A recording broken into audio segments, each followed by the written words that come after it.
Bienvenue sur Info Live TV, nous sommes le vendredi 15 février, Ephraim Mellet pour un flash d'information. Le FBI et les services de sécurité antiterroristes américains ont été placés en état d'alerte afin de protéger et de parer à tout éventuel attentat contre des synagogues ou d'autres institutions juives aux États-Unis suite à la mort du chef opérationnel du Hezbollah, Imad Mouranieh.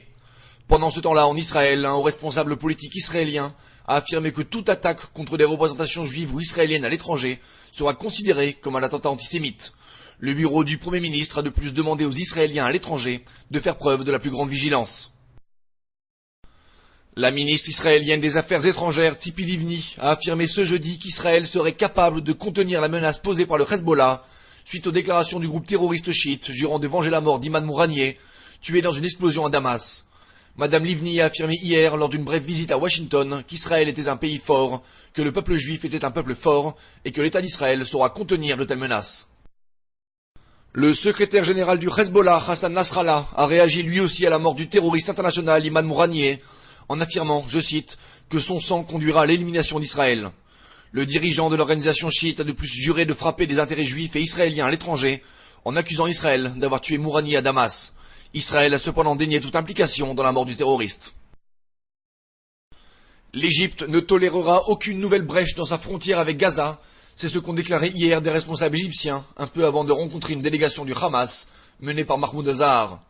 Les services de sécurité égyptiens ont par ailleurs reçu l'ordre d'ouvrir le feu sur tout Palestinien qui tenterait de forcer la frontière. Malgré les améliorations enregistrées dans tous les secteurs économiques israéliens en 2007, la hausse du salaire minimum et une baisse du taux du chômage, le taux de pauvreté est resté inchangé en Israël en 2007. 24,7% de la population israélienne, soit 1 674 800 personnes, se trouverait toujours en dessous du seuil de pauvreté. Votre programme sur Info Live TV, c'est aussi un extrait d'une interview exclusive avec un ancien agent du Mossad, une interview que vous retrouverez dimanche dans son intégralité. Retrouvez aussi un reportage sur le réveil du petit Osher qui avait perdu une jambe la semaine dernière suite à une attaque de roquettes Qassam sur la ville de Sderot. Enfin, ne ratez pas un document exclusif Info Live TV sur le diamant et le diamant business en Israël. Très bonne journée à tous, merci de nous suivre sur Info Live TV, la première télévision israélienne internationale en direct de Jérusalem. Découvrez en avant-première le nouveau service d'Info Live TV. Recevez gratuitement chaque jour, en vidéo, les informations d'Israël et du Proche-Orient sur votre mobile. Pour vous abonner, entrez sur notre site www.infolive.tv et cliquez sur la bannière Service téléphone mobile. Aujourd'hui, le monde entier parle d'Israël.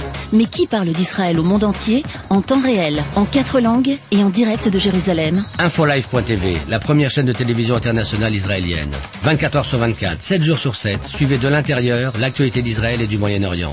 Des reportages, des interviews, un grand journal et des flash infos en images dès que l'actualité l'exige. Infolive.tv, votre regard direct et vrai sur l'actualité d'Israël. Retrouvez Infolive sur internet www.infolive.tv.